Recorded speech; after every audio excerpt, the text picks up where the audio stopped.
Hey guys, and welcome back to another edition of the PURO Wrestling Academy. It's good to be back. Took a little bit of a hiatus there, maybe a hiatus.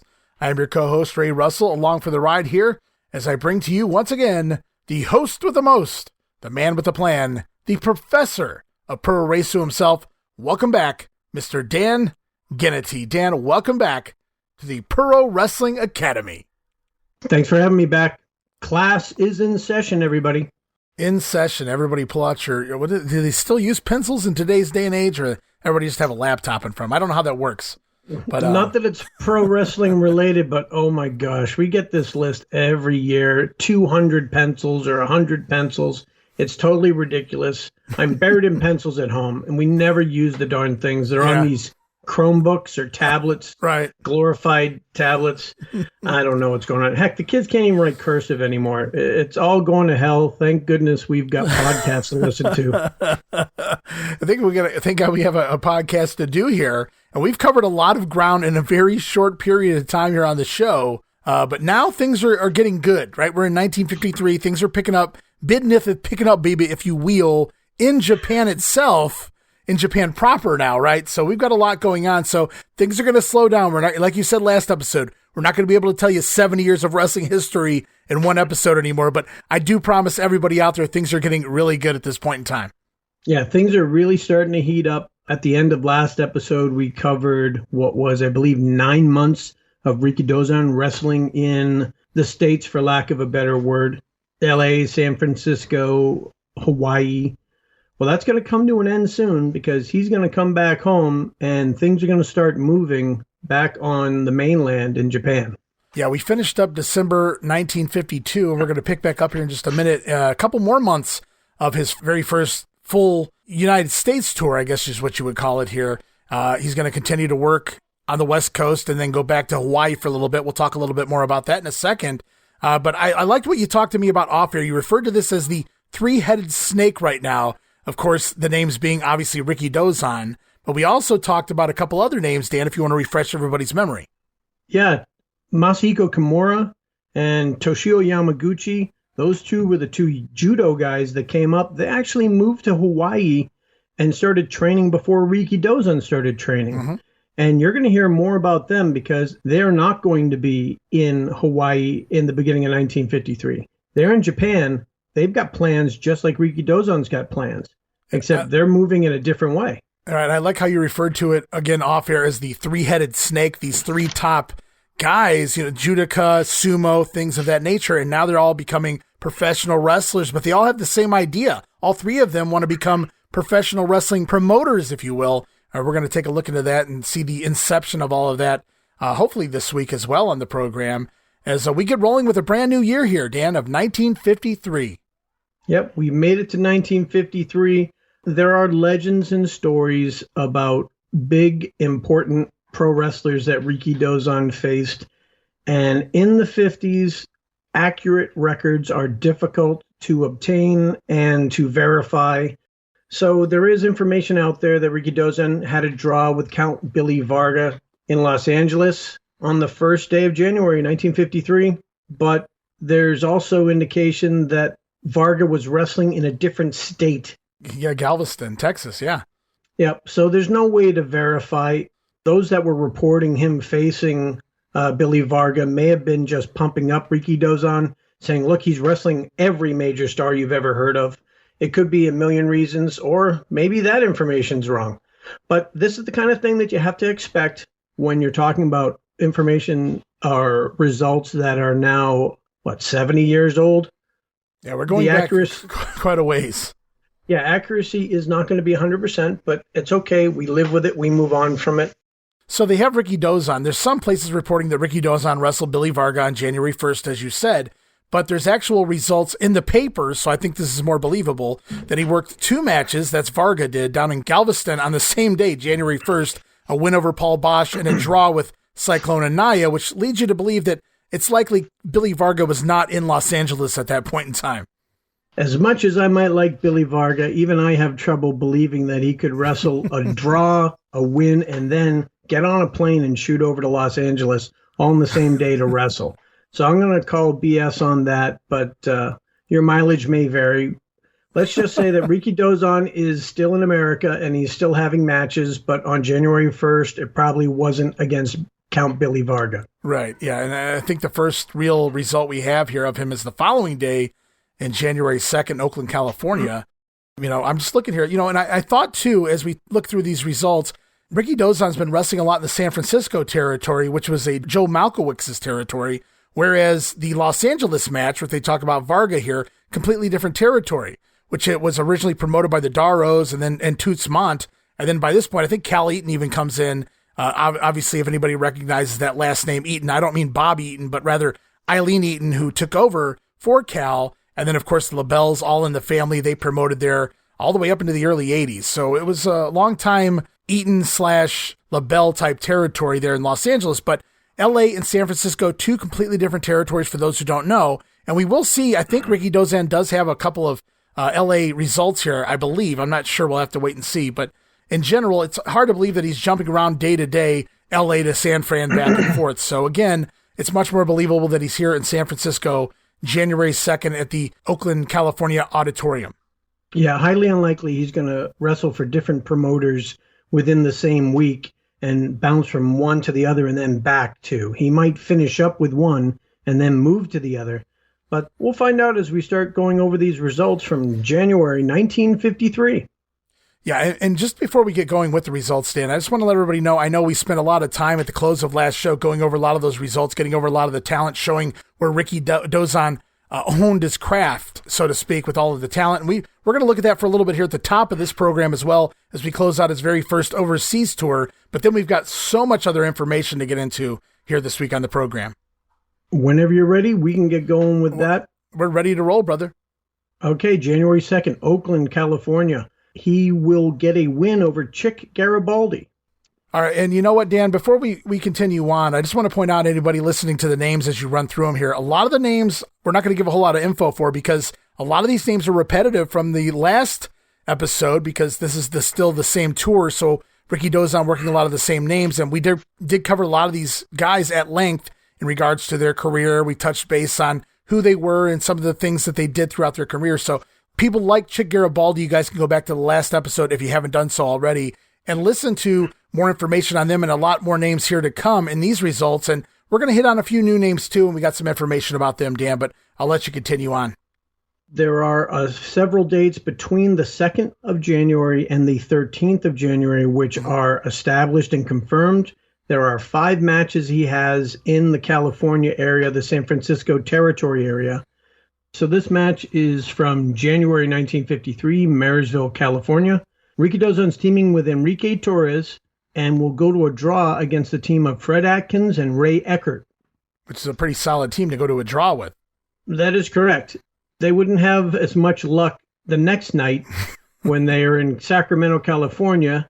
Rikidozan again with Enrique Torres against Ben Sharpe and Mike Sharpe, and they take the L in this match, which is no big surprise. They've been losing to the Sharpe Brothers for quite a while now. Yeah, who can beat the Sharpe Brothers at this point? We'll have to wait and see. Yeah, they are whatever's version, that area's version of the World Tag Team Champions, or if they're not, they are perennial champions over there. They would wrestle in San Francisco. This time, Torres and Rikidozan would be in a 6-man tag match, and I want to say that this might be Rikidozan's first 6-man tag.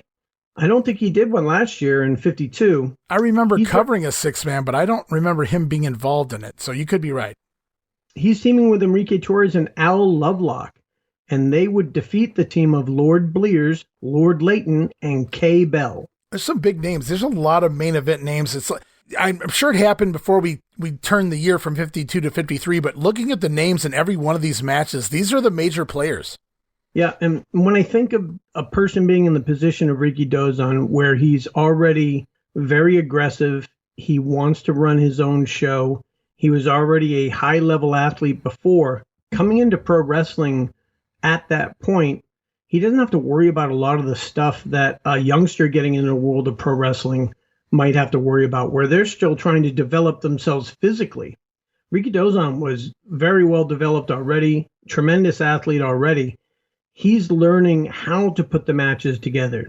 So this is a really good time for him to be learning, and to be learning from the likes of Lord Blears, Lord Layton, working with Fred Atkins against the Sharpe Brothers. He's working with really good wrestlers as well. I think that this is a great time for him to really absorb a lot of knowledge, because he's not spending time figuring out how to physically get through a match. He's not worrying about the physical part.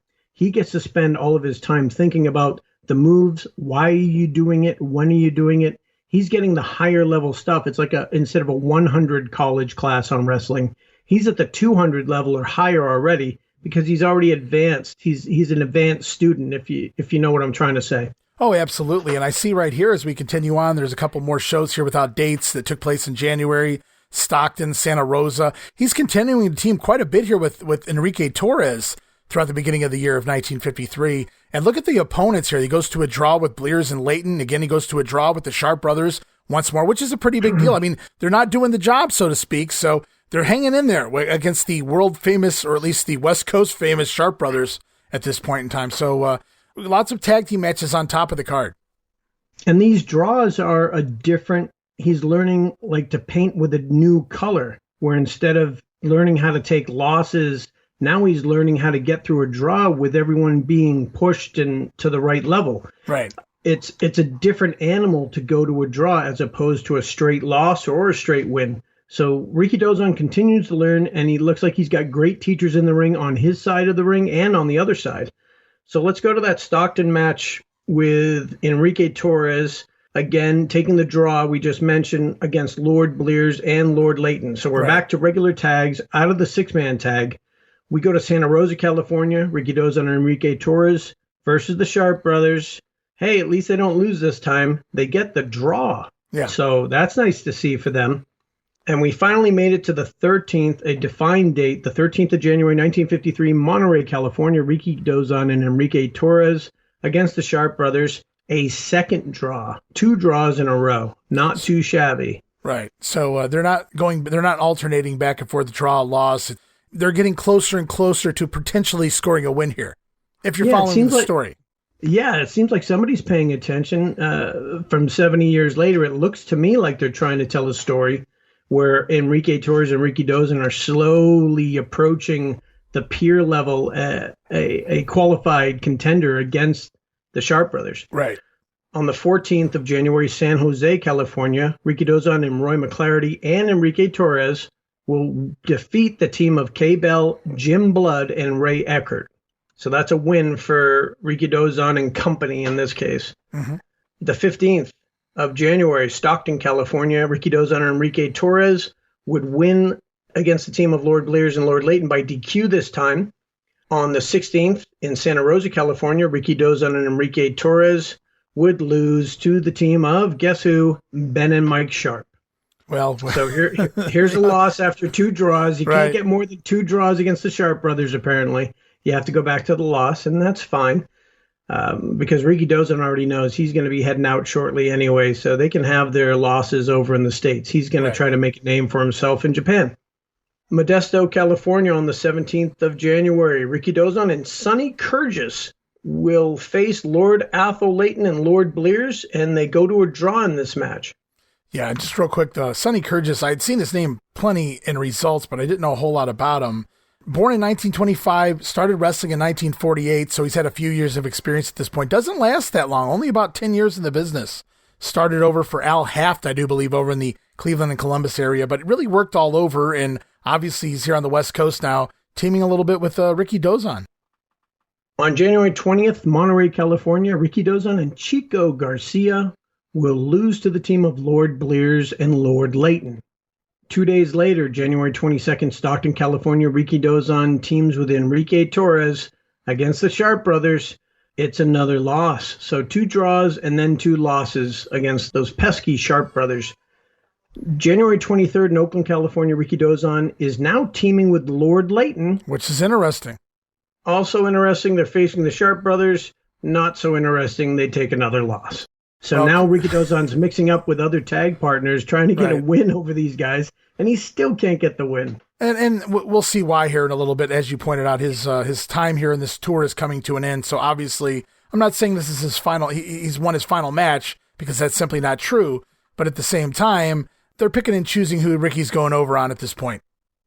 On January 24th in Modesto, California, Rikidozan teams with Sonny Kurgis and takes a loss against the team of Lord Athol Layton and Lord Blears.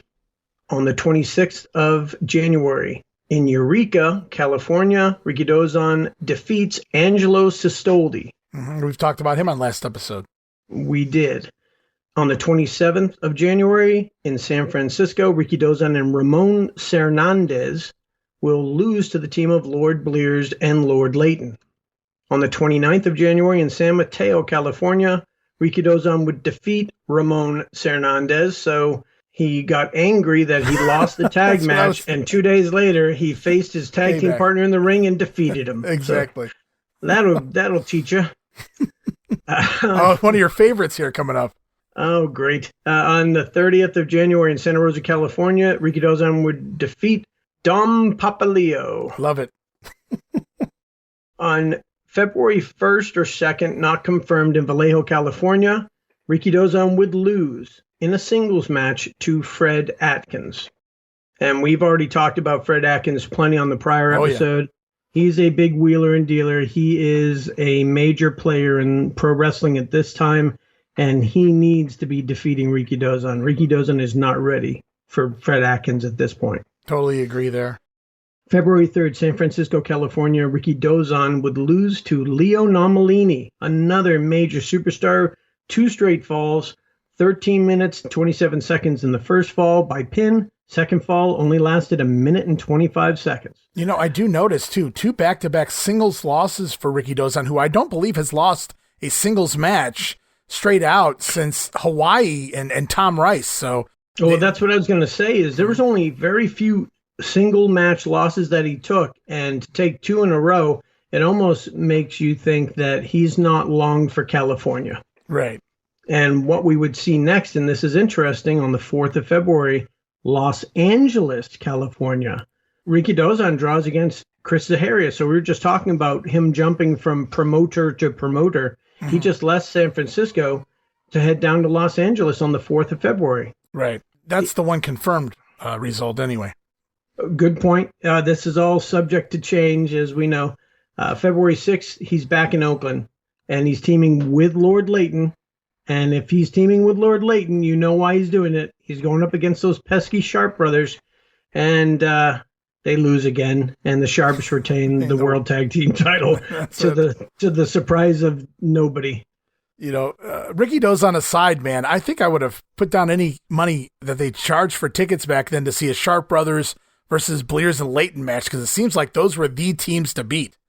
Exactly. Yeah, that would have been interesting. Now, I don't want to divert this to a Oakland or San Francisco area history lesson, but I wonder how that promotion was being booked, because the Sharpes are going over really, really strong in all of these matches. But Lord Layton and Lord Blears are also very strong. I'm curious how many times they were wrestling. I didn't know if San Francisco was a traditional tag team promotion, kind of like Mid-Atlantic was in the 70s. Sure. But some other day when we start a podcast on San Francisco wrestling, we can look deeper into it. Sounds fun. Somewhere in February, possibly February 7th in Stockton, California, Rikidozan and Sonny Kurgis would lose to the team of Fred Atkins and Ray Eckert. And at this point, this is the last match he has in the continental United States. Right. So after completing his schedule in the San Francisco area, Rikidozan going to move back to Hawaii, where he and Bobby Bruns will capture the NWA Hawaii Tag Team titles. At least that's what it was reported. It's not really clear when, where, or whom they beat. So I went and did some searching on my own after reading that, Dan, and I don't see that in title histories anywhere, that tag team championship, Rikidozan and Bobby Bruns. I do see Bruns as champion with multiple people, Bobby Manigoff, Lucky Simonovich, Luther Lindsay, John Paul Henning, names we already talked about on the last episode, but no Rikidozan. But I did find this. On March 1st, 1953, in Honolulu, Hawaii, Tom Rice, there's that name again, teaming with Al Kashi, they defeat Bobby Bruns and Rikidozan in a tag team title tournament in the finals to win the vacant belts. So that could be the confusion here. I don't know that Rikidozan and Bobby Bruns were ever actually officially Hawaii tag team champions. Well, if they were considered champions, perhaps they won a tag team tournament in Rio de Janeiro, much like Pat Patterson did to win the Intercontinental Championship or the North American title way back in the WWF days. Mm-hmm. Anytime you needed to get a belt on somebody and you didn't have time for him to be put over officially, just have a tournament in Rio de Janeiro.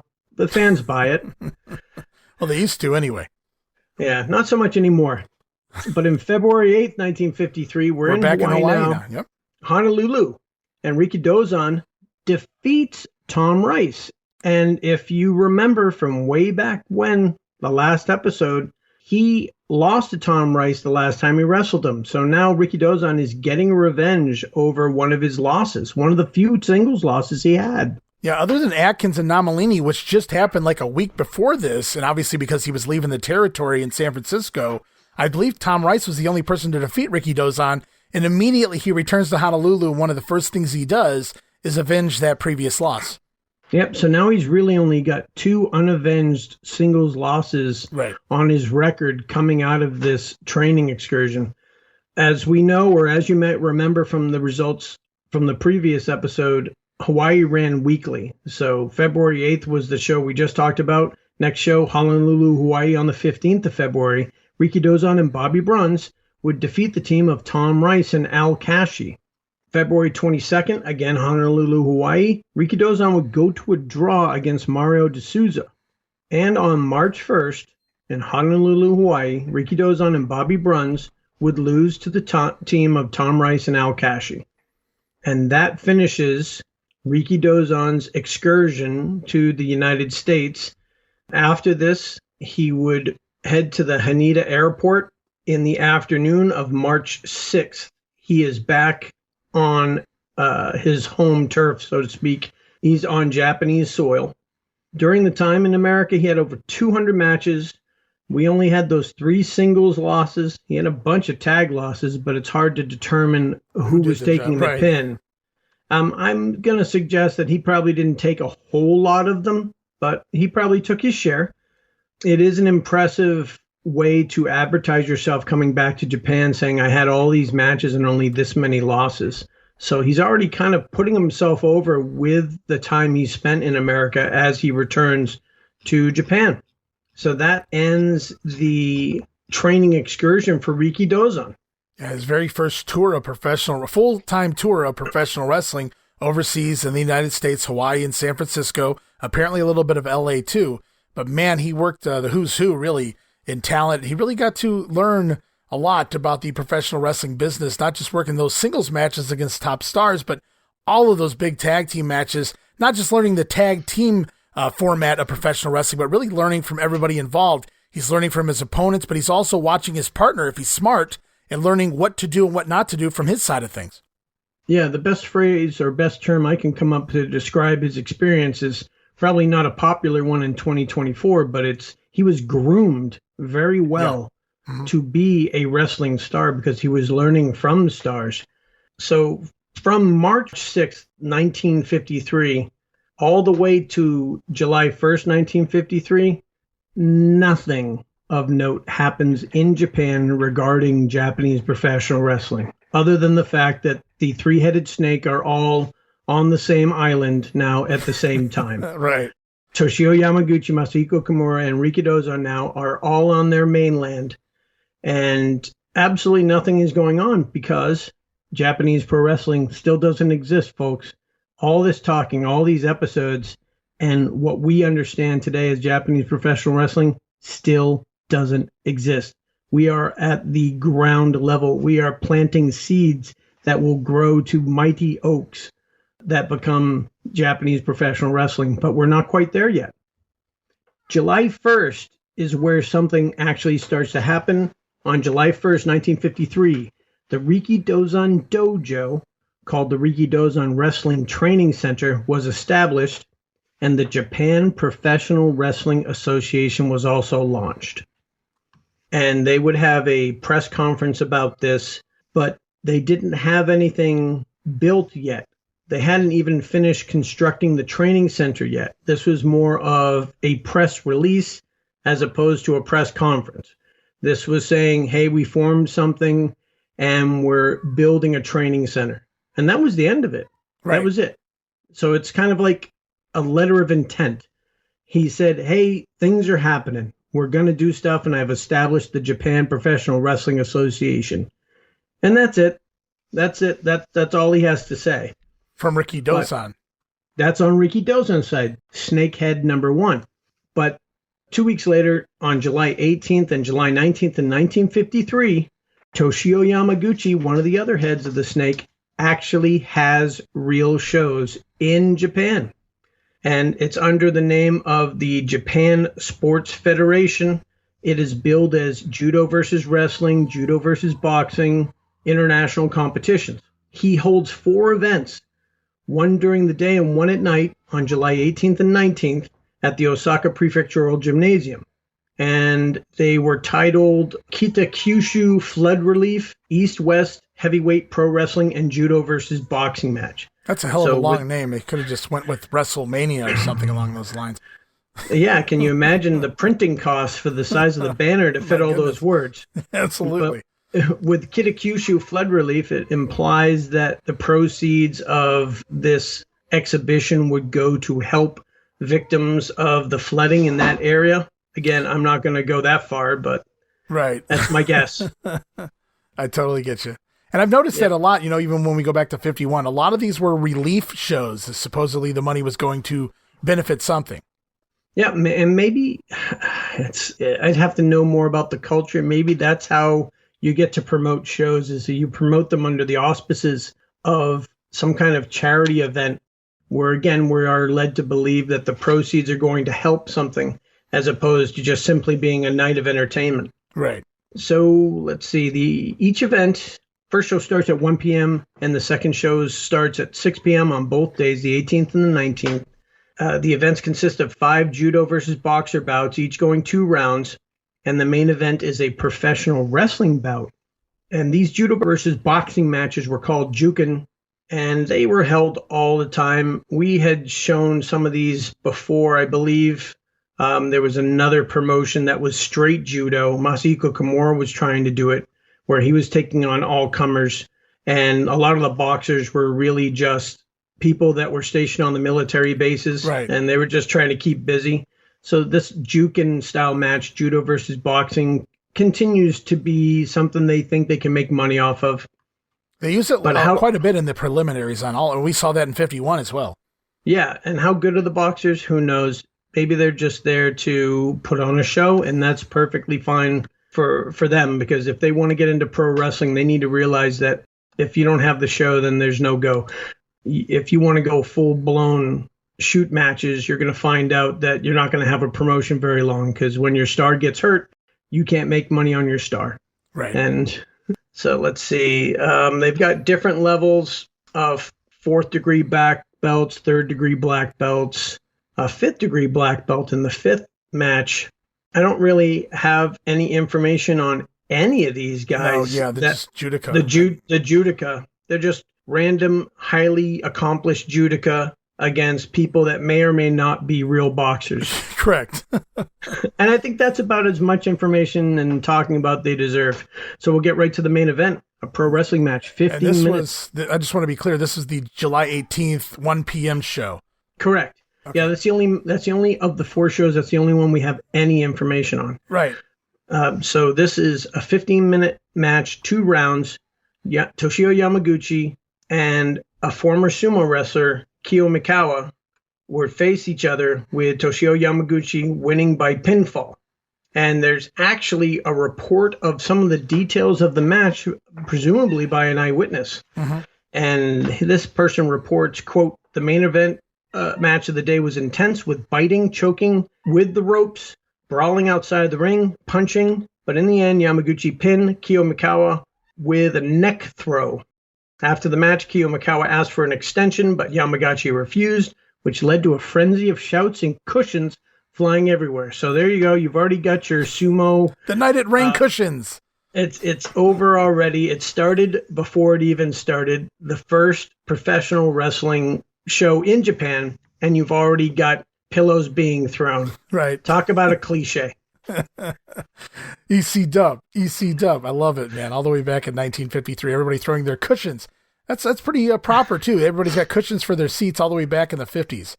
That was a sumo too. I believe that's sumo. They didn't have proper seating. They just used these cushions to sit on. Right.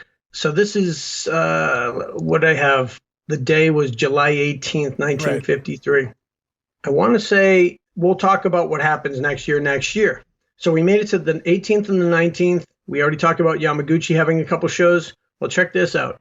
July 21st, just 2 days after Toshio Yamaguchi, the Japan Athletic Federation hosted judo versus wrestling and judo versus boxing. Weird how that comes up. They do it in Sapporo, and they had 4 different events, July 21st, the 29th, the 30th, and August 4th, and all the main events. It was Masahiko Kimura, the third head of the snake. Funny how that happens. Yeah. Imagine all of these wrestlers, would-be promoters, are now promoters, so to speak, and they're all in the main events of their specific promotions. Isn't that so strange? Now, the information we have on the show, all 4 shows, is that in all 4 shows, the main events were Masahiko Kimura versus King Sufferer and Ichikawa Noboru versus Killer Maxim in the semifinals. And Sufferer and Maxim are Turkish competitors, and that's all I know about them. I do like when you go through these results, some of these early shows, especially for Kimura and Yamaguchi's shows, that the Japanese guys get proper names and everybody else from any other country, they're not necessarily proper names. They're just kind of these adjectives, King Sufferer and Killer Maxim and things like that. So, and there's like Tough Tom and Good Time Charlie and whatever. It's funny, some of the other names they give these guys. They just needed a name. It's like they pulled them out of hat saying, I got to fight somebody. What's your name? Tough Guy McGee. There you go. That's what it is. Yeah, that's how it works. And these matches were billed judo versus wrestling with judo versus boxing and matches underneath. It may not be a pure professional wrestling event because still we have judo versus other different techniques. But it is a precursor to what we understand traditional Japanese professional wrestling to be. So it's worth noting that we've now got a total of 8 shows that have been conducted before Rikidozan has even formed his promotion officially. I should note, July 30th, the Japan Professional Wrestling Association's founding ceremony occurs. And that includes an opening ceremony for the dojo that they finally finished constructing. And that would feature an exhibition match between Rikidozan and Kokichi Endo. And I believe we talked about Kokichi Endo. Maybe we haven't talked about him. Well, we talked about it a little bit, but not at length. No, definitely not. Okay, well, he was one of the JWA's most prominent early figures, working as Rikidozan's tag partner in the mid-50s. And he would later become an executive in the promotion as time went on. He also worked over here in the States a little bit with Rikidozan. I believe held the World Tag Team titles, I believe the West Coast version, and also the Pacific Coast Tag Team titles, also with Rikidozan. So he worked not just in Japan with Ricky, but he worked over in the States as well with him as a tag team partner off and on. Oh, okay. I wasn't 100% sure of that. So a year after the association's final show, Endo and fellow judoka Yasuyuki Sakabe entered pro wrestling. That was coming off of the Professional Judo Association that they thought they were going to make money with. And eventually it just failed. Remember, judo at the time was only 70 years old, an offshoot of a martial art, jiu-jitsu, and they were still trying to make a name for themselves, and it just wasn't sticking.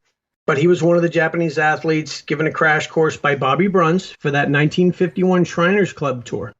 He would tour overseas with Great Togo in 1952, and he would then come home to be one of JWA's charter members, and he was Rikidozan's opponent for that exhibition match when they officially launched the completion ceremony for the dojo on July 30th. That dojo was actually built with the fight money that Rikidozan earned during his American tour. So that was another offshoot, is when you're going to get trained, if you can get paid while you're getting trained, right, that's even better. So he's wrestling all these matches with an eye of saving as much money as he can so he can launch this company when he gets back. So it's important to understand that he didn't just show up with a backer that was going to fund him soup to nuts, beginning to end. He needed to spend his own money to get this thing going.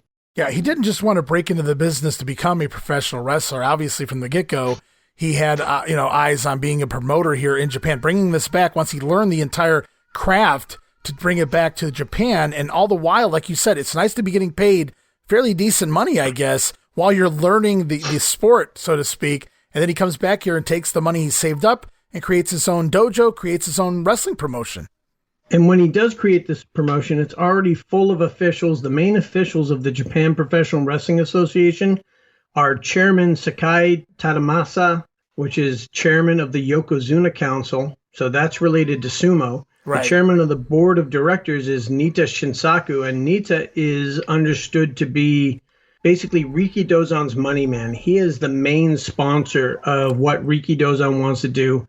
Nita must believe Rikidozan is a rocket flying into the sky, and he's going to hitch to that rocket. He's also the president of Maijiza, a company. I'm not sure. I think that's the construction company that he might have worked for early on before becoming a pro wrestler. I got to look into that.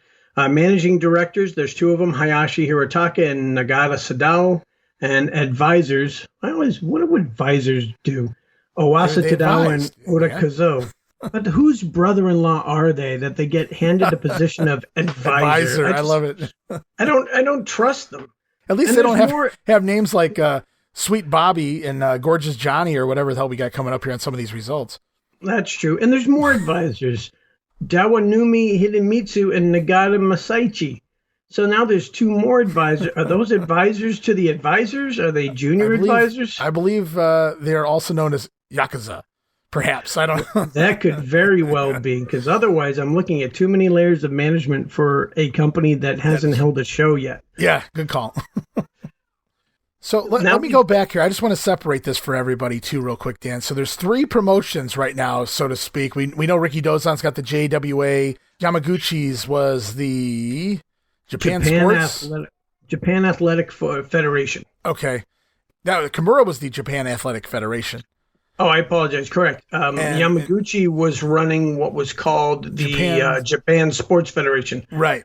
Okay, very cool. I just wanted to make sure everybody knew where we were in regards to who was running which promotion.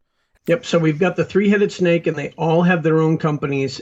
And I want to point this out. You made a very good point off air. That I wanted to make sure we brought this on air.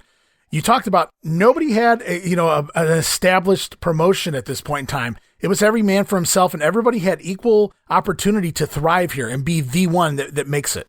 Yeah, we have the benefit of looking back now going, well, of course, Rikidozan was going to be the head and was going to win the battle. But back in 1953, who could say that? You have three different guys, all highly touted, all popular, and all of them running their own promotion or starting their own promotions. And two of them have run shows before Rikidozan. Right. So who's to say who's going to win at this point? We know who wins, but if you were a fan or paying attention to this as the news was coming out in July of 1953, you might think Rikidozan was late to the party. Yeah, that's a very good point. So now we've got the exhibition match. We've got Rikidozan's dojo launched, ostensibly a dojo's launched so he can train others to make a stable of wrestlers that is going to become its own wrestling promotion. I'll make that assumption even from the information we have. Uh-huh. The other two guys are running Japanese pro wrestling matches as the main event, but it's still judo versus boxing. Right. So it's kind of a throwback to that 1951 tour that they did at the end of 51 there, where we had a lot of those boxer type exhibition matches, and then we got to the wrestling matches later on. But here, really, Yamaguchi and whatnot, and even Kimura, it looks like it's really just the one-off as far as the professional wrestling match goes on those cards. I agree, and I'm not sure you want to keep up that kind of style because you already know it failed multiple times. So they got out there, they got their names out there, they got in wrestling matches, I'm saying they being Yamaguchi and Kimura, where they could take wins as wrestlers, but pad the undercard with the same old judo versus boxing stuff. Mm-hmm. But they're not going to be able to stick with that. They need to move differently from what they started with. They would move differently, but it wouldn't be till later on because from July 30th all the way till November, again, there isn't much movement by any of the three heads of the snake. Rikidozan, though, would go overseas for his second tour starting in the end of November, and he would participate in a tournament to determine the challenger for the NWA Heavyweight Championship currently held by Lou Thesz. And before they worked the tournament, which I believe was on November 29th, he had a couple of matches. This was like November 15th in Honolulu is when he returns, wrestling Tommy O'Toole. Rikidozan right back to his winning ways, scoring a win here. A little bit on Tommy O'Toole, born in 1913, broke into wrestling in 1935, worked 30 years in the business, worked just about everywhere. A lot of mask gimmicks in his later years. You can actually find results of him working for the Capital Wrestling promotion the last few years of his career as well, basically working as an enhancement talent by that point. But he put 30 years in the business, and back in here in November of 53, it's Rikidozan over Tommy O'Toole. And the other match before we get to that tournament, looks like, as you said, week to week, Honolulu running every week. November 22nd, it's Rikidozan again scoring a win over Dick Raines. Correct. And the next Sunday after the 22nd would obviously be November 29th, and that's in Honolulu, Hawaii. And we have the semifinals of the tournament leading into, there's actually two tournaments going on at the same time. It's a little confusing. And I believe they're both for the same purpose, which is even more confusing. I hate everything about wrestling. I can tell you. So there's go on, man. You got it. I can tell you that Rikidozan does get a win over Bud Curtis. Mm-hmm. And that's a semifinal match, even though there's another tournament semifinal that's going on. But this is all one night. We have the semifinals for one tournament and also the semifinals for the NWA Heavyweight Championship Challenger Tournament. Rikidozan defeats Bud Curtis. Then we go on to the final against Frank Valois or Valois. Valois?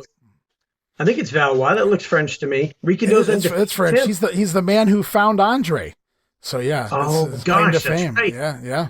Yeah, forget about losing to Rikidozan. Right. His claim to fame is definitely Andre related. So on November 29th, Rikidozan gets two wins, one in the semifinals and one in the finals to determine who's going to go up against Lou Thesz the week after for the NWA Heavyweight Championship.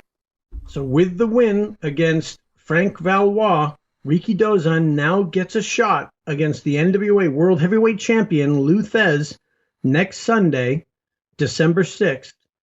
And on December 6th, 1953, in front of an audience of 5,000 people, Rikidozan would lose to Lou Thesz in two straight falls. Nothing to be ashamed of, though. Not at all.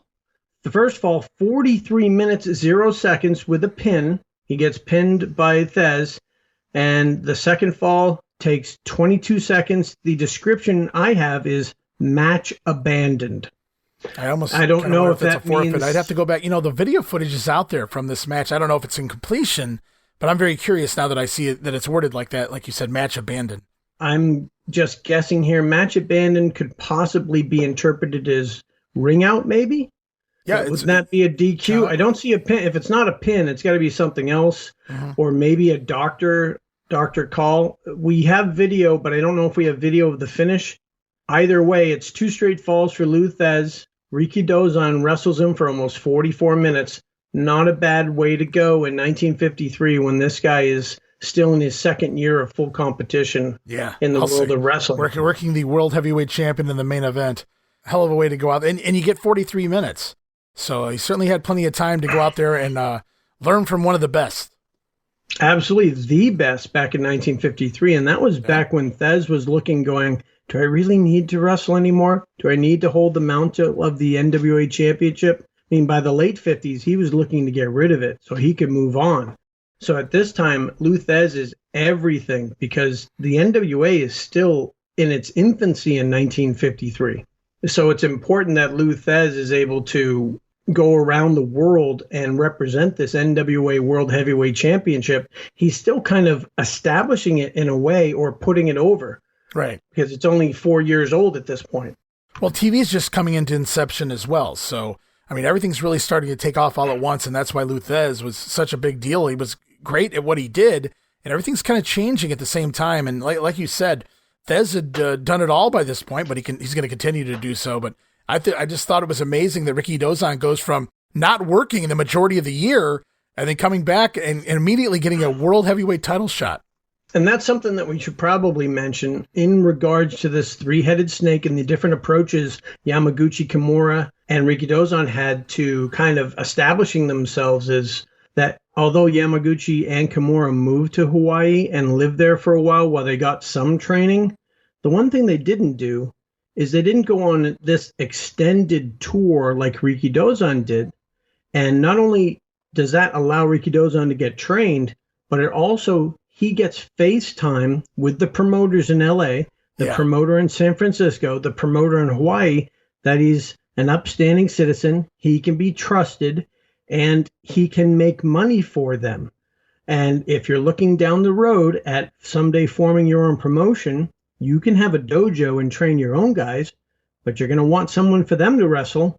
And if you have an established relationship with promoters in the United States, that might make it a little easier. Yeah, you can easily see based on Rikidozan's time in Hawaii and the West Coast that he's networking. He's certainly meeting a lot of guys, whether it's wrestling or various promoters, Al Karasick in Hawaii, Joe Malcewicz in San Francisco. So that's why we're going to see a lot of guys that work those territories come over to Japan for Rikidozan and not the other guys. The other guys kind of said, well, we learned what wrestling is about. Now we're going to go back and try to run it ourselves, thinking they can do it all by themselves. They're not bringing these names over. They're bringing these other cute names that they're bringing from Turkey and places like that, and not unestablished guys that may not even know how to professionally wrestle themselves. Whereas Rikidozan, he's smart. And we'll see him start, once he gets going, he's going to start bringing in guys like the Sharpe Brothers and things of that nature, people that know what they're doing. So it's a good call. It's a three-headed snake, but Rikidozan takes a completely different approach, and that's likely why he wins the war. Very much so, because without a constant supply of outsiders to feed to your guys, how are you going to do this? You can only have your guys lose to your own other guys so many times before you end up killing them all. Right. As far as promoting them, you can't push all of them. So I see a tactic utilized by Rikidozan here that I just don't see from Yamaguchi and Kimura yet. So let's move on to Sunday, because they're all in Sunday. They're in Honolulu. It's always Sunday. It's coming December. Off the Thesz match. Correct. December 13th, 1953. Rikidozan is in the semifinal of this show. He would go to a time limit draw against Al Lovelock. In the main event, just because it's an NWA World Heavyweight Championship match, let's give him his credibility. Let's give him his respect. Lou Thesz would defeat Frank Valois. So Lou Thesz defeats Rikidozan, and he has a win against Frank Valois, though I don't have details about the length, time, number of falls. Right. So we'll move over to Sunday, December 20th. Rikidozan is what I believe is the main event now, because I'm not seeing a lot of Lou Thesz. He's probably already gone doing something else. Another six-man match, Rikidozan, Sammy Berg, and Pat McGill would defeat the team of Al Lovelock, Frank Valois, and Count Rossi Mucci. Mucci Acciaro. Count Rossi Mucci Acciaro. And I didn't know a whole lot about him, but what a hell of a name, right? It's right up there with Pampalillo and whatnot. But I had to Google this guy. I wanted to look up a little bit about him. And I came up with some interesting stuff, and I wanted to give the guy his due here, even though this is a Japanese show. I like when we encounter names that aren't exactly very familiar with, because we can give them their due here, because at the end of the day, it's still a professional wrestling show. And so I wanted to mention Mucci Acciaro here, a.k.a. Johnny Mucci, who was a Marine in World War II, was a prisoner of war in Japan from December of 41 through September of 45. He was dubbed the first prisoner of war in and the last one out of Japan. So think about that. As he comes out of being a POW, and within 2 months, he's coaxed into becoming a professional wrestler. at the end of 1945, and he's going to continue to wrestle just less than 10 years through 1956, or actually just over a decade, I guess. And here's a fun story. I had to incorporate this into the show.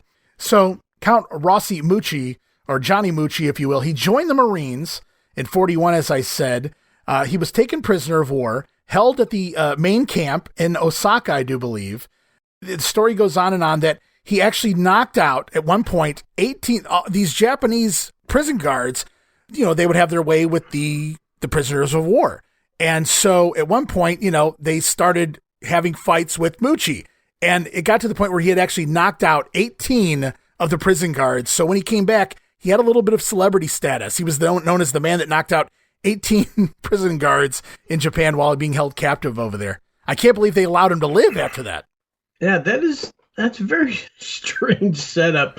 And I got to wonder, who are the prison guards when you're in the middle of actively fighting a war? Right. Your prison guards probably aren't your best and brightest. Because if they're really good, they're going to be out in the trenches actually doing something. Right. So these might have been the 4Fs, the guys that didn't qualify for actual traditional combat. Good call. I don't want to deflate any of this Moochie Mania going on. Yeah. But I do have to provide a little bit of logic, because 18 guys in a row seems like an awful lot. It does. But even with a heavy hand. Well, I tell you what, man, this is pro wrestling at its finest, because here's a guy who was a POW. He fought for the United States in World War II, and he comes back, and he gets blacklisted by the NWA in 1953 because he worked for an outlaw promotion. God bless professional wrestling. And it's 1953. The ink is still wet on the agreement that those promoters agreed to form the NWA. And this guy's still getting blackballed. The guy cannot win. The world would have to wait for Muchh Mania to begin. And unfortunately, it never does. Yeah. Go ahead. Yeah, he went to Australia. He was a headliner as a heel. And shortly thereafter that, Johnny Mucci would be killed in a car accident in Southern California in 1960 at age 38, leaving behind 3 children. And at that point, we understand the total sum history of John Mucci in the world of Japanese professional wrestling and professional wrestling in general. And now I have to go steal that line, Dan, and create a Moochie Mania t-shirt. It's going to be running wild, guys. I promise you, this summer. I apologize. I'll give you a little backstory. The only reason it's in my head is that I was looking through some files and I was watching the March 21st, 1987 episode of the TBS Saturday Night TBS show, WCW. Right. And that happened to be the episode where the Gladiators were coming to wrestle in the yeah, exactly, the second Crockett Cup Tag Championship tag tournament, and they faced the Mokies, and I got to see Moochie Mania again. I saw it on TV when it happened, and it was so funny, and I got to revisit it. I'm just watching the crowd now when I watch this, because I've seen it enough times, and the crowd is going ballistic to see these perennial enhancement talent guys who the Road Warriors and everyone else would just totally destroy every week, but they always came back to get a win. It was just so fantastic, and they would feature them on the Sunday night show and actually have more of a sit down with them. And I think that was when it was revealed that since they beat the Gladiators, they would take their spot in the 1987 Crockett Tag Team Tournament. Yeah, they dropped the ball by doing the job, making them do the job in the first round. I would have gave them at least one win there. Yeah, I would have given them Mikey Whipwreck like DQ win. It's like, did I do this again? At least one win, but I don't know who would come in for the tournament. I forget where it was, but who wants to take a loss to the Mokies in front of that many people? Good time. So anyway, Moochie Mania was in my head, so Moochie Mania was a natural progression from said thing. But let's go back to Japanese wrestling. On December 27th, 1953 in Honolulu, Hawaii, Rikidozan would go to a draw against Al Lovelock. And then on the 29th in San Francisco, California. So this is a busy schedule. He's getting on a plane and he's heading across the ocean to San Francisco. Right. And he's going to be teaming with Ron Etchison and Enrique Torres in a 6-man tag against Al Costello, Hard-Boiled Haggerty, you better know that guy, and Tom Rice, and they would win. They would defeat Al Costello, Hard-Boiled Haggerty, and Tom Rice. Yeah, Tom Rice has had, obviously Rikidozan's number in the past. Rikidozan came back and avenged that loss. If you don't know the name, Al Costello, one of the greatest tag team wrestlers of all time, the Fabulous Kangaroos, with various partners. And then, of course, as you mentioned, Hard-Boiled Haggerty, born Donald J. Stonsock of Los Angeles, 1925, drafted by the Detroit Lions in 1950, also played for the Packers, part of that Suicide Squad during the kickoff. And they didn't have a lot of pads back then, Dan. They just ran down the field and cracked skulls. Leather helmet. Yeah, that's right. Yeah, I was just watching a clip of that today. Oh, my God.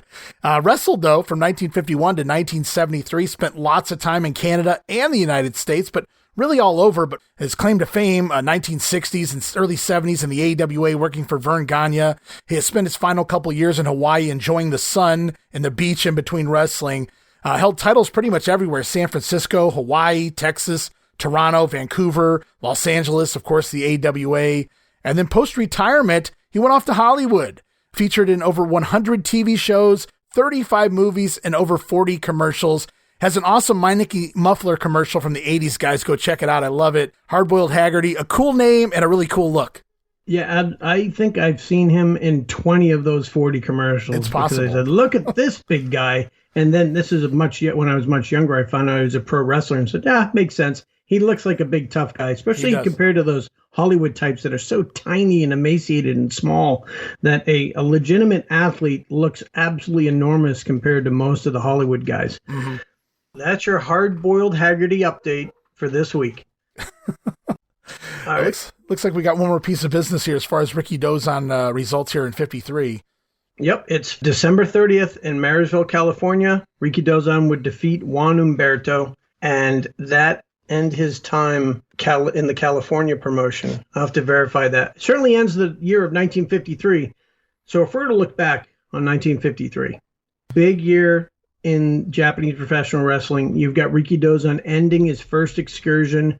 You've got 3 different promotions all starting, 2 of them promoting multiple shows, and Rikidozan then heading back to at least the States, so to speak, and getting a match against the NWA Heavyweight Championship against Lou Thesz. And that's kind of important too, I think, moving forward, because when he goes back now to Japan, when he starts running shows a little more often and whatnot, they're going to be able to push that. He had competed against the NWA World Heavyweight Champion, a heavyweight champion caliber type wrestler.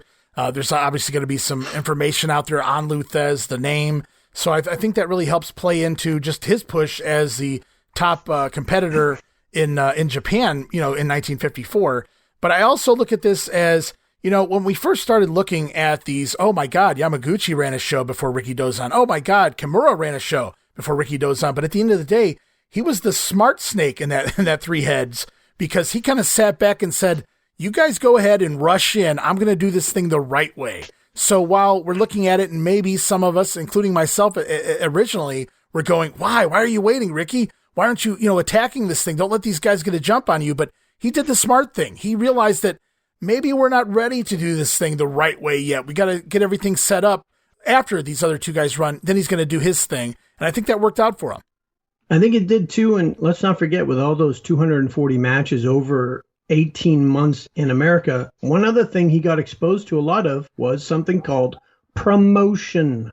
So when you can manufacture or get a title shot against Lou Thesz, it doesn't matter if he beats you in 9 seconds or 90 seconds or an hour and 90 seconds. You get to promote the fact that you fought Lou Thesz. That gains you status right from the bat. Now, what do we have against Toshio Yamaguchi? Almost nothing, because we only know one of his opponents in one of the 4 shows he had. We're about to find out a couple more opponents he had, but we'll talk about that in a minute.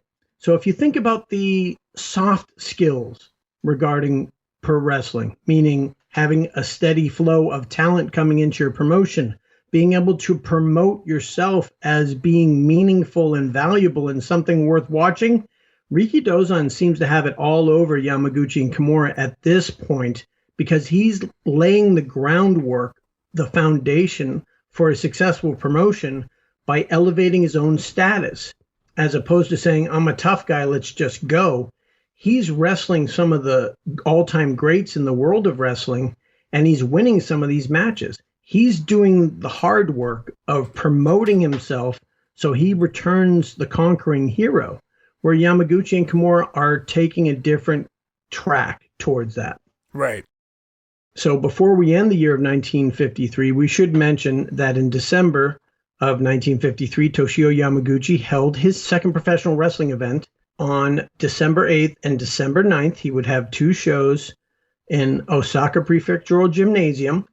And there was a title, like there's always a title to these events, the First Visit to America Commemorative Pro Wrestling Match, sponsored by the Kansai Pro Wrestling Association Establishment Preparatory Committee. And I just ran out of words to say. It's the longest title of any organization known to man.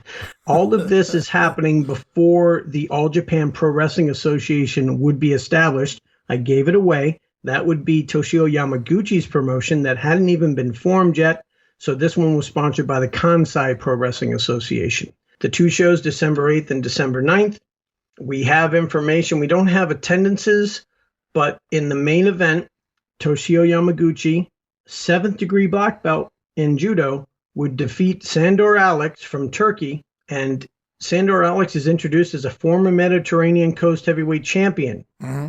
In Masahiko Kimura's show held in Hokkaido from July that same year, Kimura's opponent, King Sufferer, held the title of Mediterranean Coast heavyweight champion. So are they both talking about the same title, or is it just if I'm wrestling somebody from somewhere else, then they're going to be called the Mediterranean Coast champion to provide some value? So when I beat them, I can say, hey, look, I beat a champion. Well, everybody knows some of the top wrestlers in the entire world come from the Mediterranean coast, Dan. I think back at all the times I thought about the Mediterranean coast, and I honestly don't remember any of them, but I've heard it's a nice place to go. Okay. The second show, December 9th, Wednesday, December 9th, for you calendar fans, 1953, again in Osaka Prefectural Gymnasium. We go right to the heavyweight match with Toshio Yamaguchi, 7th degree black belt, fighting Jay Austin from France. He comes from France. I don't know if that means he's a conehead or not, but... We come from France. Oh, France. Well, that explains everything. It's Jay Austin. Anyone get that? It's like a 90-year-old reference to a Saturday Night Live showing skit. your age. Yeah.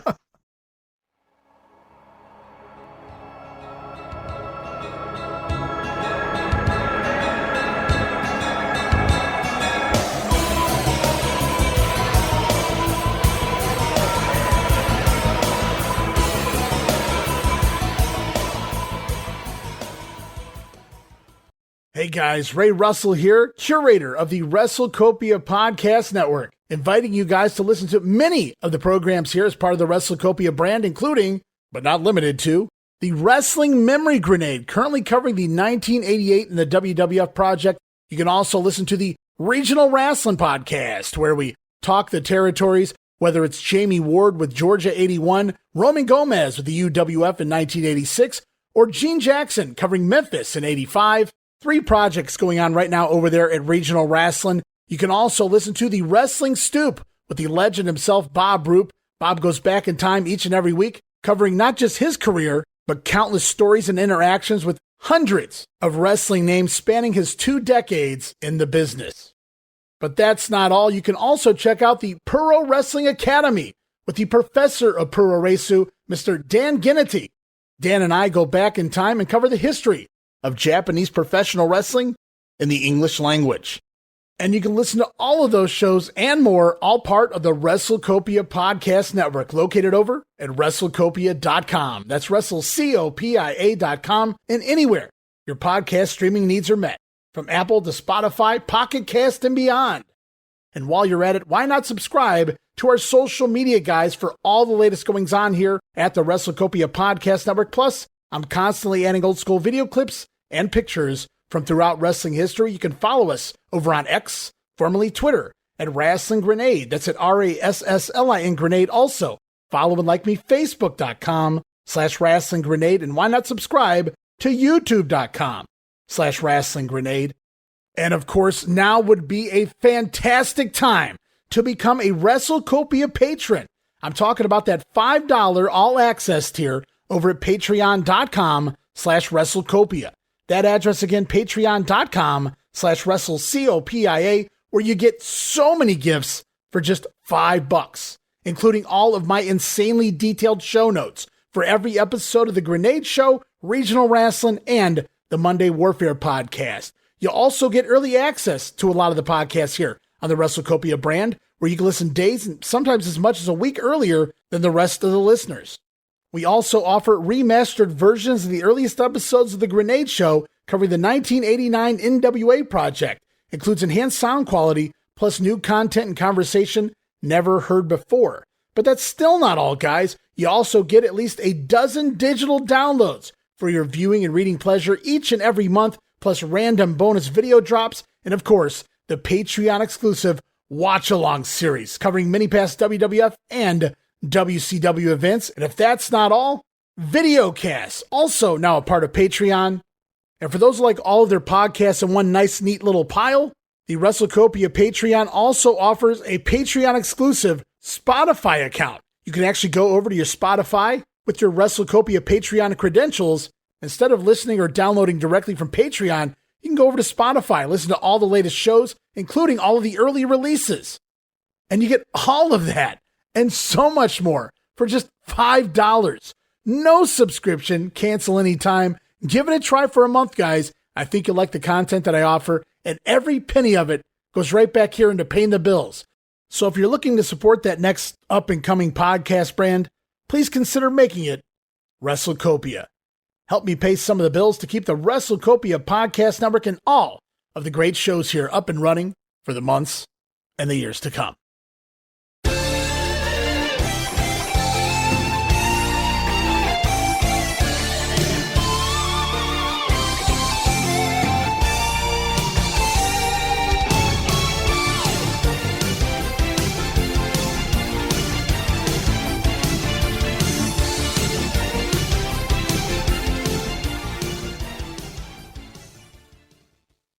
Oh, that's interesting. We've got some of the guys wrestling, and we'll talk about this later once the promotion's formally formed. Kiyomisawa Umeno. We talked about Kiyomisawa in the past. Nagasawa Hichi, Ichikawa Noboru. We're going to give you some background on them, but we'll give it to you later when they become a little more prominent in 1954 after Toshio Yamaguchi's promotion is more properly formed. These are still more exhibition style one-off shows, or in this case, a two-off show. They're trying to figure things out still at this point. It is fits and starts. They're just trying to get this engine going. So now by the end of 1953, what are we looking at? We're looking at Toshio Yamaguchi having 6 different shows, 4 shows over 2 days in July, and now he's got 2 more shows in December. And we have Masahiko Kimura with 4 shows separated by about a week each in late July into early August. Right. And that's it for wrestling on the island of Japan. That was 1953, guys, in a nutshell. Obviously, lots to come, many more years to cover here, Dan. So we can get moving into the next year of 1954. And this is where business really picks up. We got a lot going on in this year. And we'll cover some of it here this week on the program if you'd like. Let's do that. 1954. That was the year everything happened. It's crazy talk on this part because it's just things going in multiple directions. It's hard to keep track of everything that's actually going on. We'll go right to January 1954. In January 1954, the All Japan Pro Wrestling Association was founded in Osaka. The chairman was Sojiro Matsuyama, and here are the wrestlers that belong to the association. I'll give you a hint. You just heard them all. Toshio Yamaguchi, Umeno Kiyomisawa, Takeo Toda, Noboru Ichikawa, Kiyotaka Otsubo, Kadokawa, and Hichi Nagasawa. And there had been reported on in the essentially the Osaka newspaper, Morning Edition was reporting this new promotion being founded, and to commemorate the company's founding, a 2-day event entitled, because every show's got to have a name, Manaslu Mountaineering Fundraiser. Oh my goodness. Japan versus U.S. Forces Japan Pro Wrestling match, and that was held at Osaka on February 6 and 7. It is recorded on the first day that they had a crowd of 8,000 people. Right. So this is January into February of 1954, and Toshio Yamaguchi has a show with 8,000 people at it. The second day drew 10,000 people. So we know who Toshio Yamaguchi's side players are. Let's see who was coming from other parts of the country. We have Henry Johnny, Strangler Johnny. Love these names. Killer M. Yusuf, Tiger Jackson. Not the midget. No, not, oh, that boy. He would really be old because this is 1954. Holy smokes. And Bulldog Butcher. And Killer M. Yusuf is considered to be the Southeast U.S. Forces Japan champion. Wow, that's a mouthful. Now, Killer Yusuf is Yusuf Turk, who later became a famous referee. There are those that think Strangler Johnny was actually Tommy Jennings and Bulldog Butcher was Andrew Butcher, but these are all lost to the fog of time, the mists of time, so to speak. Well, they bring in 8,000 to 10,000 people. Yeah, there's a huge show, so they finally got a promotion. 10,000 people is legit, no matter how you handle it. Right. Yeah, Thesz and Rikidozan drew 5,000 in Honolulu. We're doing double that here. Oh, here's something that's also super important about this show that we're going to be talking a lot about as we move forward. On February 6th and 7th, they booked the Osaka Prefectural Gym for 2 well-drawing shows. These shows were broadcast live in the Kansai and Tokai regions as an experimental broadcast by NHK. So right here, February 6th and 7th, you have the first evidence of televised wrestling in Japan. Right here. Now you know. And it was not Rikidozan nor the JWA. No, it was 2 weeks before they would start their first tour. Wow, so the very first TV, wrestling on TV in Japan, goes back to February 1954 here. Yep. So let's go through the first card, Saturday, February 6, 1954. The matches start at 5 p.m. We got a singles match with Noboru Ichikawa versus Henry Johnny. Second match, Takeo Toda versus Strangler Johnny. Don't want to get those two confused. No, Henry and Strangler, totally different. Although, Johnnies. Could they be brothers? Different Johnnies. Interesting. Wrestling is so weird. Third match is Nichi Nagasawa versus Killer M. Yusuf. And I've got information on them. We're in 1954. Let me just bring that up. Okay. So for that singles match against Nichi Nagasawa against Killer M. Yusuf, we have some information about Hideyuki Nagasawa. He was born on January 2nd, 1924. His career began in 1954, although I believe we just talked about him possibly being on that December show, so maybe a month before. 176 centimeters, so less than 6 feet, 85 kilograms, so you're looking at him being about 188 pounds. Oh, I'm close, 5'9" and 187. Wow, I know math. And he starts wrestling for the All Japan Pro Wrestling Association and would later on move to the JWA. He is the last active Japanese wrestler to have been born in the Taisho period. The Taisho period is the period before the Showa period, and the Showa period would last all the way up to 1989, and then it became the Heisei period. And my recollection is it's based on is it the Prime Minister? How does Japan run their business? Hey, man, you're supposed to know these things.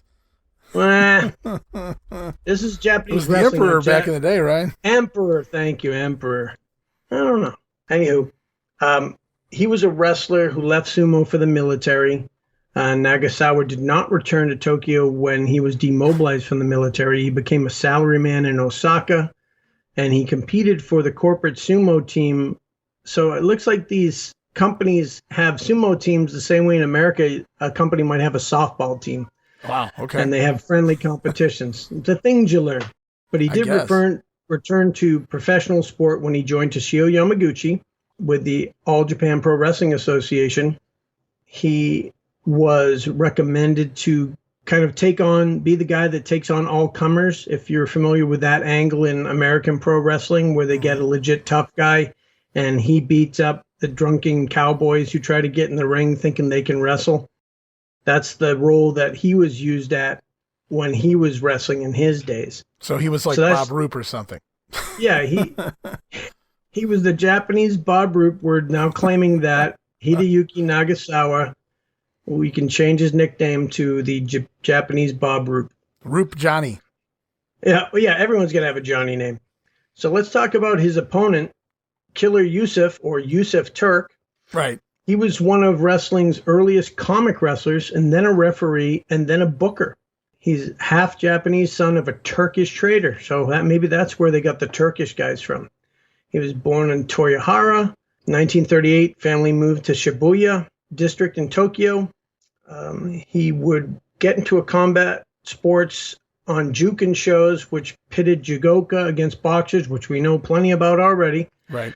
The Juken revival led to Toshio Yamaguchi's Osaka match against former Rikishi Kiyomagawa on July 28, 1953, which we talked about, which is actually July 18th, but that's fine. They just got it wrong on Wikipedia. After the two of them petitioned a local Yakuza boss to support would eventually become All Japan Pro Wrestling Association. So here's another point in time here. We're talking about a match that occurs in 1953 that results in them asking a mafia guy to help bankroll the promotion that would later become the All Japan Wrestling Association. So it begins. 1953, they had their hands in this from day zero. Day one, they're already in it. It's just so crazy. So that's just a little bit of background on Yusuf Turk. You would see him. He was on some TV shows. He was on some movies, but we'll get into that a little bit later as we move through, because we're going to see more of Killer M. Yusuf as time goes on. Umeno Kiyoyama is the next match, and he fights Tiger Jackson. And now we get into the main event. It was a 3-fall match. Toshio Yamaguchi versus Bulldog Butcher. Butcher would win the first fall, which appears to be by submission, and Yamaguchi would win the next 2 falls in 4 and 5 minutes by pin. So that gives Toshio Yamaguchi a 2-fall-to-1 win over Bulldog Butcher on February 6th. And again, this was televised by NHK as an experimental broadcast. Sunday, the very next day, same arena, we only have the main event for this. But it's Yamaguchi against Bulldog Butcher. Yamaguchi takes the first fall in 8 minutes 40 seconds. Butcher takes the second in 4 minutes 19 seconds by pin. And then Yamaguchi defeats Butcher when Butcher forfeits the match. It looks like Yamaguchi loses the third fall. Oh, that's strange. So how do they give him the win? Toshio Yamaguchi lost the third fall by ring out, but the referee counted.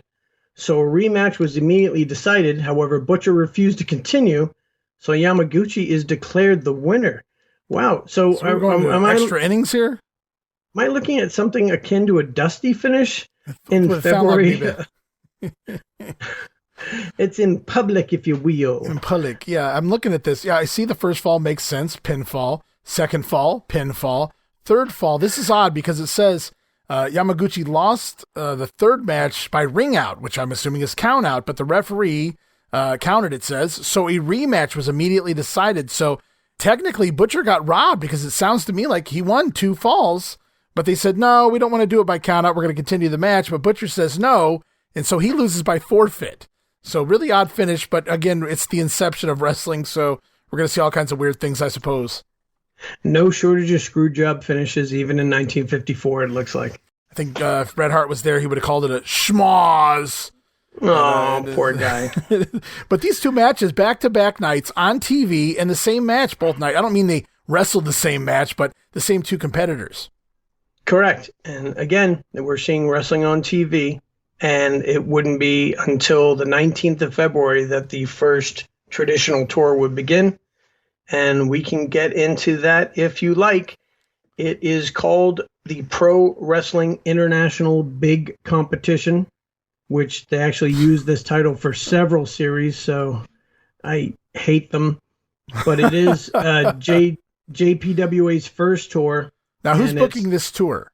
This is Rikidozan? This is Rikidozan's promotion. Okay, I apologize. I should have said it. I buried the lead. These 2 shows from Toshio Yamaguchi, again, predate Rikidozan's first major tour. What most people think of when they think of the beginning of Japanese wrestling, it's Rikidozan and wrestling the Sharpe Brothers.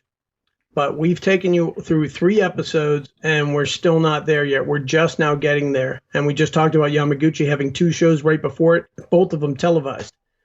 So now Rikidozan's got his shot. He's laid the groundwork. He's promoted himself with big wins and big matches against heavy-duty stars in America. And he's also forged relationships with promoters that are going to allow him to bring main event stars into Japan for his shows. And this is a proper tour. It would last from February 19th to March 7th, 14 shows. So this is way longer and way different than anything these other guys have done so far. So this 3-headed snake is about to go in a very different direction than Yamaguchi and Kimura has.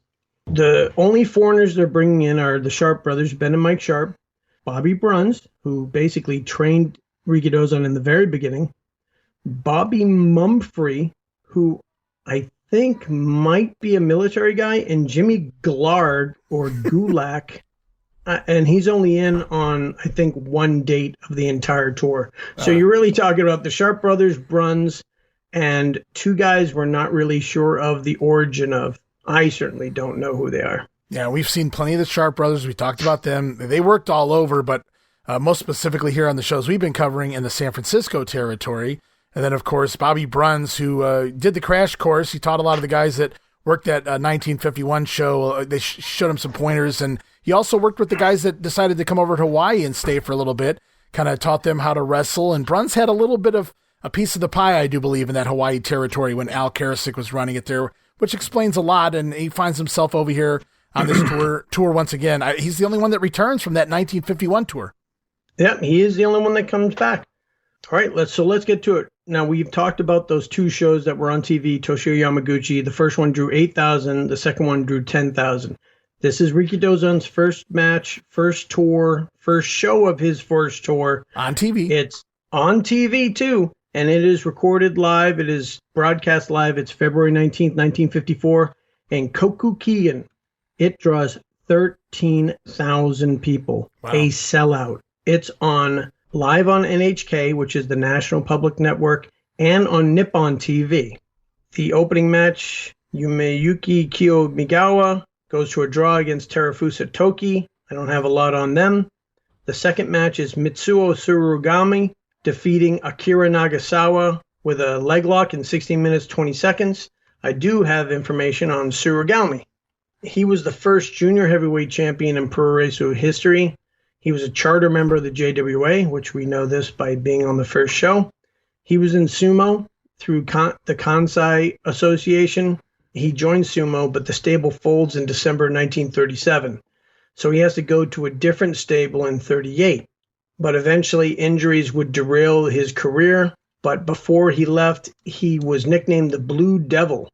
And that was to have him set against the Red Devil, which was another ascending star from a different sumo group. Okay. But he ended up retiring. Surugaumi retired after the 1945 tournament. He left sumo, managed a small restaurant, and he was invited to join the JWA by Rikidozan. And as one of his charter members, he would become the first junior heavyweight champion, which they hadn't even established titles here yet. I'm just giving you a little background on who he is and who he would become. So we'll leave it at that, but that's where he came from. He came from a sumo background, and Rikidozan basically scouted him and used him in his very first tour. He's one of the charter members. And he would wrestle Akira Nagasawa, who we already talked about. The next match is Kokichi Endo, defeating Bob Mumphrey, the Bob Mumphrey, in 26 minutes by pin. And again, we don't know much about Bob Mumphrey except for the fact that he just lost to Kokichi Endo, and that's good enough for now. Bobby Bruns would defeat Toshio Yamaguchi, 2 falls to 1. And the main event of this show was Ben and Mike Sharpe against Rikidozan and Masahiko Kimura. The first fall, Rikidozan defeats Ben Sharpe in 21 minutes. The second fall, Mike Sharpe defeats Kimura in 25 minutes by DQ, and they end up going to a 61-minute time limit draw. And it looks like this was billed as a World Tag Team title match, so the Sharpe Brothers coming over with the tag team titles. Tag team titles, and this is the first time I think Rikidozan's got a draw with anybody other than Enrique Torres. If you think about it, all the times he faced the Sharpe Brothers, he was getting lost, then he would start getting draws, and then he would start saying, well, maybe if I mix up my partners, maybe I can get a win, and that's when the losses started again. Yeah. So now he's got yet another draw, but this time it's with Masahiko Kimura, and Masahiko Kimura is the only one to actually take a pin on his side. No shock there. And that's kind of interesting when you go back and look at the last two matches here. Bobby Bruns versus Yamaguchi, and now Rikidozan teaming with Kimura. Kimura and Yamaguchi at the same time have been trying to run their own promotions, but once Rikidozan gets up and running, they say, yeah, okay, we'll come work for you. Yeah, who doesn't want to be on a 13,000 person sold out house show and get some national TV notoriety? Because at this point, Kimura still hasn't been on TV until this time. Toshio Yamaguchi has twice, but Kimura hasn't. So this is good face time on TV, especially if you plan on promoting your own shows. Right. It looks like we got a couple more shows here at the beginning of this tour that are on TV. Might be a good idea to try to run through these next couple shows real quick before we close out this episode and kind of look at what the first set of TV looked like here for Rikidozan's promotion. Absolutely. So we'll go to the next day, February 20th, same arena, same results. 13,000 people sold out. Wow. Broadcast on TV. Nagasawa is going to defeat Terufusa Toki. Surugaumi, who we spoke about, defeats Bob Mumphrey. Kokichi Endo gets a win over Kyo Migawa, so you've already got them kind of facing each other on the undercard. Masahiko Kimura goes to a 30-minute time limit draw against Bobby Bruns. So that's important because now it's Kimura against Bobby Bruns. We know about the relationship between Rikidozan and Bobby Bruns, but Kimura was at least in a position to go to a draw against him, so that's good for Kimura.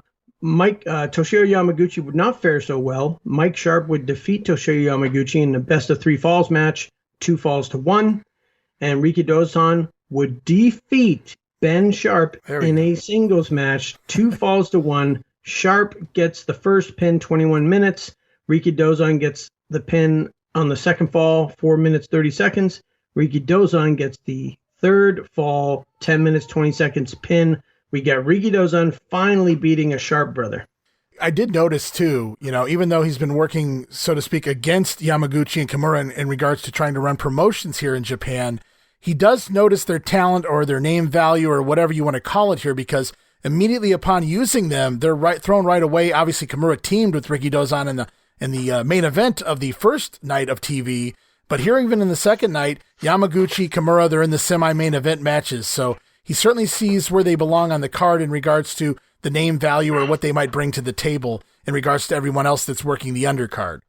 Yeah, and knowing what we know about these guys, this is a stacked card. Yeah. These are major, major players, and you're seeing the best of the best here for these semi-mains. Actually, the second half of the card is all major players. So you could argue any of them could be main events. Agree. Okay, Gorilla. And a main event anywhere in any arena across the anywhere in country, the world. The world. All right, let's go to the third show from Kokukigen, Kurame Kokukigen. This is the final night of TV, and 3 nights, 3 shows in a row. Is this all the same arena? 13,000 sellout 3 days in a row? It is. Same place, same bat time, same bat channel. 13,000 people sold out on TV. Surugaumi defeating Terufusa Toki. Kyo Migawa, time limit draw against Nagasawa. Toshio Yamaguchi defeating Bob Mumphrey now in 6 minutes with a pin. That's putting him over. Bobby Bruns gets the win over Kokichi Endo, who, even though he is aligned with Inoki and was involved with that exhibition match on the formation of the dojo, he's not at the level of Yamaguchi and Kimura. So Bobby Bruns gets a straight 2-fall win over Kokichi Endo. And for the World Tag Team title, Ben Sharpe and Mike Sharpe. Looks like interesting. Yeah, it's a draw because Ben gets injured, so they stop the match against Rikidozan and Masahiko Kimura. Mike Sharpe gets the pin over Kimura, shocking, in about 25 minutes. Second fall, Rikidozan, less than a minute later, pins Mike. Ouch. I can see why Kimura wouldn't be too keen on getting pinned by Mike after 25 minutes, only to have Rikidozan pin Mike. I'll show you how to do it later, Kimura. And then somehow 6 minutes later, Ben gets injured. what's Ben's involvement in this match? So those 3 shows, they drew 3 shows, 39,000 people. All 3 shows were televised. In this era of television, most Japanese households didn't have TV. But what they did is they set up TV in the shops, right? Front windows? In the shops and in intersections. Like they would have it outside of a building. Oh, okay. And there are pictures, and I'm sure we can go to WrestleCopia.com and we can post the pictures of just thousands of people flooding the streets where no traffic is moving and everyone's watching this television to see the wrestling.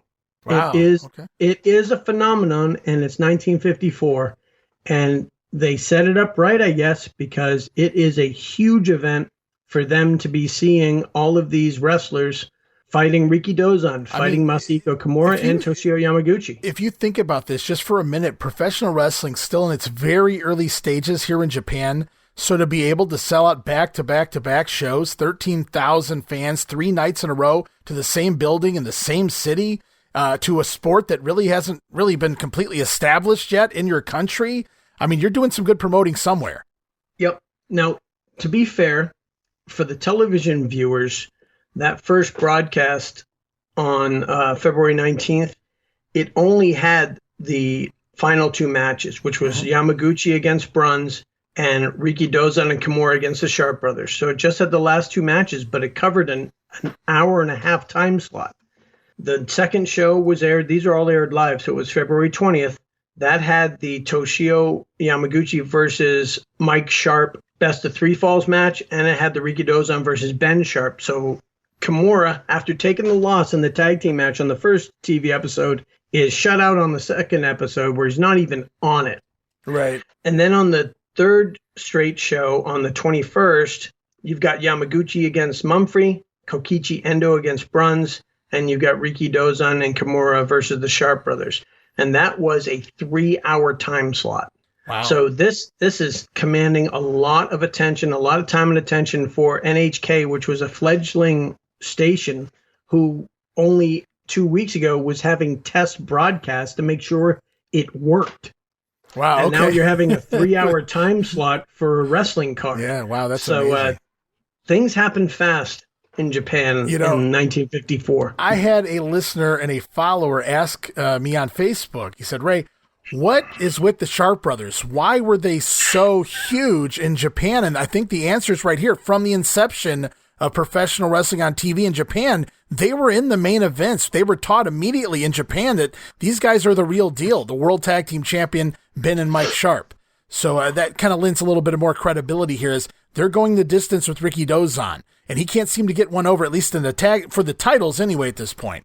So I think that answers the question a little bit here on this episode as to why they were so highly praised in the Japanese wrestling fans' mind. They were main eventers right out of the gate in the Japanese wrestling world. And first impressions are so important. Like when you're growing up and you first get interested in popular music, whatever band or whatever performing artist you hear first that you like, you're always going to have that kind of relationship, that kind of feeling about that performer. Even if over time you find out, well, they're kind of cheesy or too poppy for your taste, you'll always have that memory of that's what you thought popular music was all about. Same with sports. Whenever you start watching the NBA, those are the guys that are always the best in your mind, no matter what happens or how sports evolve. And in the case of Japanese professional wrestling, obviously, this is what everybody was seeing for their first sight of Japanese professional wrestling, certainly for a traditional tour with the same guys doing multiple shows over multiple days in front of a huge crowd. Just seeing a TV show on TV, seeing 13,000 people in a stadium watching a show, that's going to make you think that that's a big deal. So this is imprinting into the minds of all those Japanese people that this is what pro wrestling is. Pro wrestling is essentially defined on these 3 days based on the attendance in the arena and the fact that they were broadcast in a huge 3-hour time slot sometimes. It basically set the stage for everything, and it instantly makes the JWA the major league of professional wrestling in Japan. It looks like Kimura and Yamaguchi were playing checkers and Rikidozan was playing chess in regards to, getting these promotions up and running. And he wins, no doubt about it here. What a successful 3-day tour. And think about that, Dan, just for a minute. You're walking down the street, this newfangled contraption called a TV. They're out there showing professional wrestling, and maybe you didn't get wind of what it was up until you were just walking by. And what is this? Because you see 13,000 people in attendance. You say to yourself, well, this has got to be something good. It's going to be a happening if you want to talk about Gorilla Monsoon. It's a great start. 3 days in a row. You get perfect, television. You can't ask for anything better than that. A 3-day advertisement, a walking advertisement for your promotion here on a brand new television station. And professional wrestling, well, it's been going on. They've been working on it for quite a while now to get it going, but I think you can say it's finally born here in 1954. I totally agree with you. It was a spectacle. It's a spectacle that creates interest, and then they find out what's actually happening. It's like, what is everyone watching? And they look in there and they think, that's not sumo. What is that? And say, wait a minute, that's Rikidozan. They know who Rikidozan is. And then they see something totally different than sumo, but they're already sucked in. They go, there's 13,000 people there. There's thousands of us standing in the intersection watching it. What's happening? And sometimes people often just want to be part of what it is, part of the event. And that's really how the JWA got launched. And if you were to write a story about how Japanese wrestling started and you pitch this as the idea, they'd never make the movie because they go, no one's going to believe that they'd come right out of the box with 3 straight sellouts and the world is taken over in the span of 3 days in February in 1954. No, the fans aren't going to buy it. The public won't buy it. We can't make this movie. It happened in real life, and we're looking at it right now. Yeah, and what a great way to close out this episode. Basically, the birth of what will become a very popular sport moving forward here in the world of Japan, that is professional wrestling, and Rikidozan at the top of the bill, but so many other names going to pave the way along with him as we continue on. And we're going to move away now. We did a lot of the build up to Rikidozan, how he got to where he was. We did a lot of results and whatnot. We're going to still talk about a lot of results, but there's a whole another side now that we're going to be able to dive deeper into everything going on behind the scenes and some fun things. Looking forward eventually to getting to Rikidozan versus Kimura and that situation. So there's a lot of stuff coming up very soon. Yeah, well, there's so much more of a story to tell. Ladies and gentlemen, we've made it through 3 complete episodes, almost 6 hours of talking, and we just now got to the first 3 shows of the first proper tour. I was going to say, now we can finally start telling the story, right? Yeah, we're almost there. I promise we're going to tell this story eventually. Everything's a lead up to everything else, but it's taken us this long to do it, as far as I'm concerned, to do it properly, to lay the groundwork and explain who everyone is and how we got here. If nothing else, after listening to these 3 episodes, you know exactly how we got to Rikidozan ascending in 1954. And from here on out, this is the real live history of Japanese professional wrestling from this point on. And again, I'm throwing together some notes. I have my insanely detailed show notes for some of my other shows, and I'm working on putting something together here. It won't be all of the notes that we go through, but it's something that people can kind of follow along a little bit with some of the shows that we've already posted, so they can look at some of the results and some of the other notes in case they want to see some of these names that we're referencing here. As we float by some of them pretty fast sometimes because, Dan, you've been saying some of these names for a long time. These Japanese names just flow off your tongue, and other people are like, what did he just say? So we're going to make sure that they can keep up with us. But yeah, man, I'm looking forward to seeing what happens next here in 1954 and beyond on the next round here on the PURO Wrestling Academy. So am I. This is so much fun to do. I've had such a good time doing it. And until next time, class is dismissed.